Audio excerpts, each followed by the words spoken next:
देखिए कल मैंने बेसिकली वैद्युत रसायन यानी इलेक्ट्रोकेमिस्ट्री का इंट्रोडक्शन दे दिया था कि वैद्युत रसायन केमिस्ट्री की एक ब्रांच ही होती है और इसमें हम क्या करते हैं, हम पढ़ते हैं कैसे जो केमिकल एनर्जी होती है वो इलेक्ट्रिक एनर्जी या इलेक्ट्रिसिटी में चेंज होती है, ठीक है। और इसका जो बेस होता है वो रेडॉक्स रिएक्शन होती है, यानी रेडॉक्स रिएक्शन के बेस पे ही पूरा काम होता है, यानी रेडॉक्स रिएक्शन के बेस पे ही केमिकल एनर्जी इलेक्ट्रिसिटी में चेंज होती है।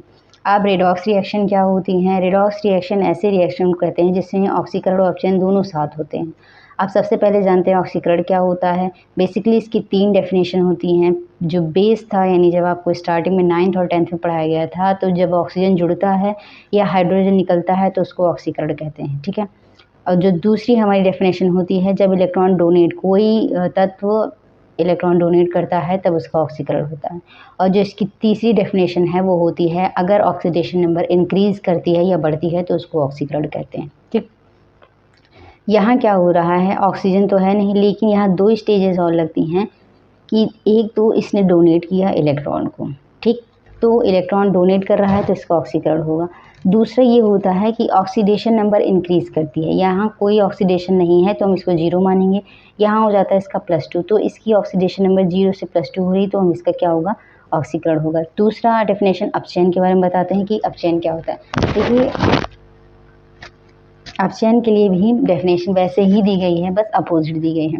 इसमें क्या होता है कि अपचयन की भी हम 3 डेफिनेशन जानते हैं। पहला ये होता है कि अगर इसके साथ किसी तत्व के साथ हाइड्रोजन जुड़ता है या ऑक्सीजन निकलता है तो उसको अपचयन कहते हैं। दूसरा, क्योंकि इसमें डोनेट था यानी त्याग करना था, इसमें जब ग्रहण करता है यानी अगर कोई तत्व ग्रहण कर रहा है तो उसका अपचयन हो रहा है। इसमें क्या था, ऑक्सीडेशन नंबर यानी ऑक्सीकरण संख्या बढ़ रही थी, इसमें क्या होता है, ऑक्सीकरण संख्या घटती है। अब यहाँ ध्यान दीजिए, यहाँ +2 होता है और ये क्या हो रहा है, 0 यानी 0 हो रहा है, तो इसका मतलब ऑक्सीडेशन स्टेट घटती थी तो क्या होगा, अपचयन होगा। दूसरा, अगर दूसरी तरीके से देखेंगे तो यहाँ इलेक्ट्रॉन को एक्सेप्ट कर रहा है यानी ग्रहण कर रहा है तो क्या होगा, इसका अपचयन होगा। अब जिन भी रिएक्शन में ये दोनों रिएक्शन साथ होती हैं उसको रेडॉक्स रिएक्शन कहते हैं। अब इसके बारे में एक चीज़ और मैंने बताया था कि जिसका ऑक्सीकरण होता है वह दूसरे वाले के लिए अपचायक होता है, जिसका अपचयन होता है वह दूसरे वाले के लिए ऑक्सीकारक होता है। अब जितने इलेक्ट्रॉन इधर त्यागे जाते हैं और जितने इलेक्ट्रॉन उधर ग्रहण किए जाते हैं, दोनों बैलेंस होते हैं, यानी रिएक्शन में इलेक्ट्रॉन का ग्रहण करना और त्यागना लगभग बैलेंस हो जाता है, मतलब बैलेंस होता है, ठीक है। तो कहने का मतलब है कि एक का ऑक्सीकरण हो रहा है तो दूसरे वाले को प्रेरित कर रहा है अपचयन के लिए, या इसका अपचयन हो रहा है तो दूसरे वाले को प्रेरित कर रहा है ऑक्सीकरण के लिए। इसी वजह से जिसका ऑक्सीकरण होता है उसको अपचायक कहा जाता है और जिसका अपचयन होता है उसको ऑक्सीकारक, यानी ये ऑक्सीकरण का कारक है। किसके, इसके, तो इसको ऑक्सीकारक, ये अपचायक यानी ये इसके अपचयन का कारक है। कारक का मतलब होता है फैक्टर, यानी वो उसको इंड्यूस कर रहा है, कह रहा है कि वो अपचयन करे, ठीक है। अब इलेक्ट्रिसिटी का फ्लो यानी वैद्युत प्रवाह जो होता है, क्योंकि अब हमें पढ़ना ही है रासायनिक ऊर्जा से विद्युत ऊर्जा में, तो इसका मतलब हमें इलेक्ट्रिसिटी के बारे में जानना होगा। तो अब इलेक्ट्रिसिटी का फ्लो होता क्या है, देखिए 2 तरीके से इलेक्ट्रिसिटी का फ्लो होता है, या तो इलेक्ट्रॉन के जरिए या तो वैद्युत अपघट्य के आयंस के जरिए। तो मतलब कहने का है कि जो इलेक्ट्रॉन होता है, जो हमारे मेटल्स होते हैं इनमें फ्रीली इलेक्ट्रॉन होते हैं, इसलिए जो हमारे मेटल होते हैं उनमें इलेक्ट्रॉन के ज़रिए वैद्युत का प्रवाह या फ्लो होता है। लेकिन जो हमारे वैद्युत अपघट्य के सॉल्यूशन होते हैं इनमें आयन के ज़रिए फ्लो होता है। जैसे जो H2O है, इसमें तो हमारा कोई धातु है नहीं, कोई मेटल है नहीं, तो इसका मतलब फ्री इलेक्ट्रॉन तो नहीं है। लेकिन इसमें अगर H2O को आप क्या करोगे, आयनाइज़ करोगे तो ये H+ और OH- में टूट जाएगा, यानी आयन में टूट जाएगा। NaCl के सॉल्यूशन को आप रखोगे, उसमें भी करोगे तो वो Na+ और Cl- में चेंज हो जाएगा, यानी ये टूट जाएगा, ठीक है। अब आगे आज जानते हैं वैद्युत अपघटनी विलयनों के चालकत्व के बारे में। अब देखिए ये काफ़ी इम्पोर्टेंट है, इसको धीरे धीरे समझेंगे और जानेंगे इन सभी के बारे में। ये काफ़ी इम्पोर्टेंट पार्ट है क्योंकि इसमें आपको फार्मूलाज के बारे में पढ़ना है। सभी फार्मूलों को ध्यान से देखिए और समझिए, क्योंकि एक फार्मूला दूसरे फार्मूले को यहाँ पे जनरेट कर रहा है, यानी एक फार्मूला दूसरे फार्मूले से यहाँ पे जुड़ा हुआ है। अब देखिए वैद्युत अपघट्य, अब सबसे पहले जानते हैं कि जो विलयनों का चालकत्व है वो क्या है। देखिए चालकत्व का मतलब कैपेबिलिटी है। जैसे मान लीजिए आप एग्जाम्पल में ले लीजिए, आपको कोई इतना लंबा तार दे दिया जाता है, कह सकते हैं कि मान लीजिए आपका 1 फुट का तार है, ठीक है। अब इस तार में कैपेबिलिटी होगी कि कितनी इलेक्ट्रिसिटी को झेल सकता है। यानी अब जैसे कोई एक छोटा सा वायर ले लेते हैं और एक बड़ा सा केबल ले लेते हैं, तो हम जानते हैं कि जो छोटा वाला वायर है इसकी कैपेबिलिटी कम है और ये जो बड़ा वाला वायर है इसकी कैपेबिलिटी ज़्यादा है।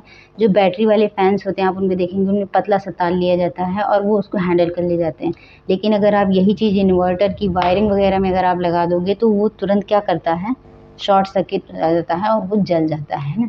यानी तो उसकी कैपेबिलिटी जो होती है सबकी अलग अलग होती है। तो किसी भी चीज़ की अब यहाँ कैपेबिलिटी की बात आई गई, यानी वो कितना वैद्युत धारा जो इलेक्ट्रिसिटी है उसको झेल सकता है, उसकी क्षमता को ही उसका चालकत्व कहते हैं। मगर अब ये तो कहने के लिए हो कि उसका चालकत्व था, लेकिन इसके लिए फार्मूलाज होते हैं कि हम चालकत्व को निकालते कैसे हैं, कैलकुलेट कैसे करते हैं। ठीक है, तो अब ये हमें तो पता है कि जो छोटा वाला तार है उसकी जो चालकत्व है वो कम है, जो पतला है, जो मोटा वाला है केबल है उसका चालकत्व ज़्यादा है।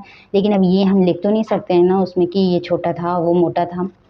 तो इसको कैलकुलेट करने के लिए कुछ रूल्स होते हैं, कुछ फार्मूलाज होते हैं जिनसे हम उनकी कंडक्टेंस को निकालते हैं, यानी चालकत्व को निकालते हैं।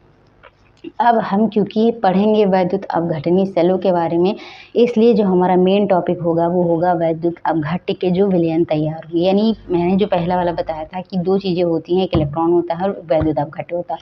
तो इलेक्ट्रॉन्स का तो बेसिकली हम जानते हैं कि जो भी मेटल्स होते हैं, जितनी भी धातुएं होती हैं, उनमें इलेक्ट्रॉन के जरिए इलेक्ट्रिसिटी का फ्लो होता है। लेकिन जो दूसरा वाला टॉपिक था वैद्युत अपघट्य के, तो उसके बारे में अब हम डिटेल में पढ़ेंगे कि ये होता कैसे है। तो जानते हैं वैद्युत अपघटनी विलयनों का चालकत्व। वैद्युत अपघटनी विलयन का मतलब हुआ कि जो वैद्युत अपघट्य होंगे उनके सॉल्यूशन। तो यहाँ देखिए, वैद्युत अपघट्य गलित अवस्था एवं विलगित व विलयन में वैद्युत धारा का संचालन करते हैं।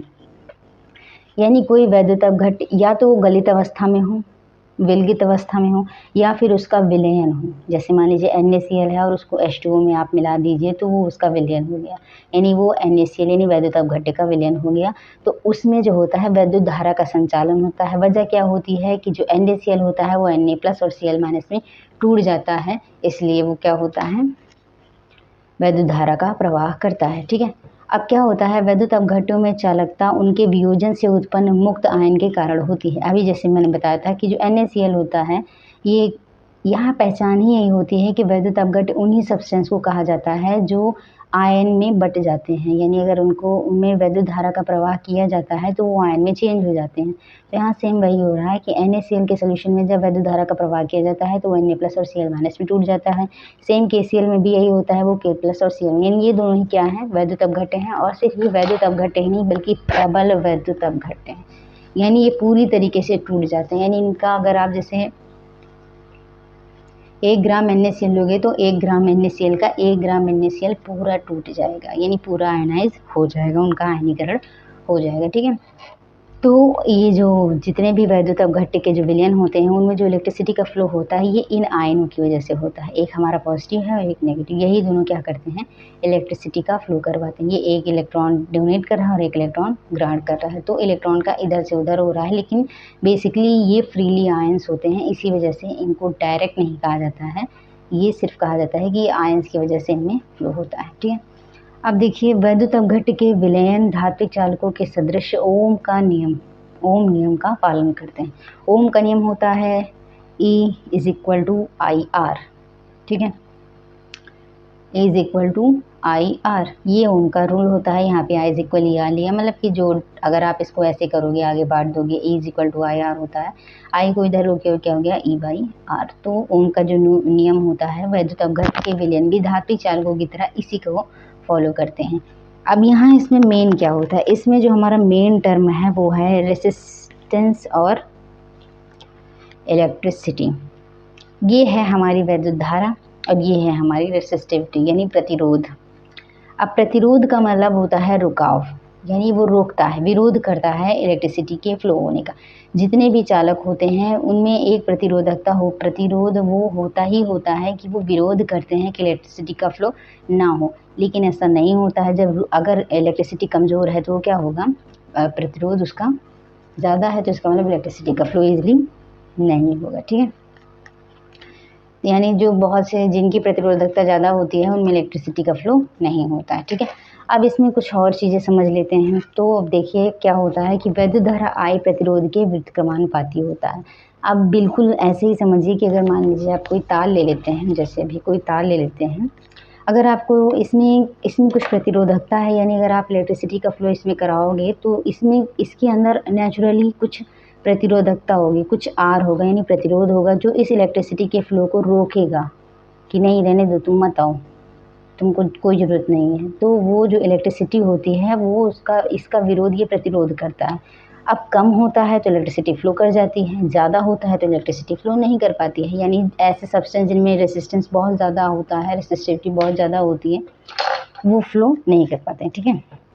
और जिनमें कम होती हैं उनमें फ़्लो कर जाते हैं। तो अगर मेटल होते हैं तो इनमें कम होती है, इसी वजह से जितने भी हमारे मेटल्स होते हैं वो उनमें क्या होता है, रेसिस्टिविटी कम होती है और इसी वजह से उनमें इलेक्ट्रिसिटी का फ़्लो हो जाता है, ठीक है। तो अब कहने का मतलब है अगर ये कम है तो विद्युत धारा प्रवाह कर जाएगी, अगर ये ज़्यादा है तो विद्युत धारा प्रवाह नहीं करेगी। व्युत्क्रम का मतलब होता है कि एक दूसरे के उल्टा है। तो जो आर है वो आई के क्या है, व्युत्क्रम में है, यानी जो हमारा आई है वो क्या है, प्रोपोर्शनल लगाएंगे लेकिन रिवर्स का। तो ये आर जो है क्या है, आई के रिवर्स में है। रिवर्स, ये जो साइन अगर पटे करके लगा दिया जाता है तो इसको रिवर्स बोला जाता है और इन्वर्सली प्रोपोर्शनल हो जाता है। इसका मतलब ये उल्टा है, यानी अगर आर बढ़ेगा तो आई घट जाएगा, आई बढ़ेगा तो आर घट जाएगा, ठीक है। तो जो अगर प्रतिरोधकता ज़्यादा है तो इलेक्ट्रिसिटी का फ्लो कम होगा, यानी इलेक्ट्रिसिटी घट जाएगी, यानी आई जो है वो घट जाएगी, ठीक है। अभी इस लेक्चर के लिए इतना ही। जो बाकी का नेक्स्ट है उसको समझने के लिए नेक्स्ट वीडियो में मिलते हैं। Thank you for watching.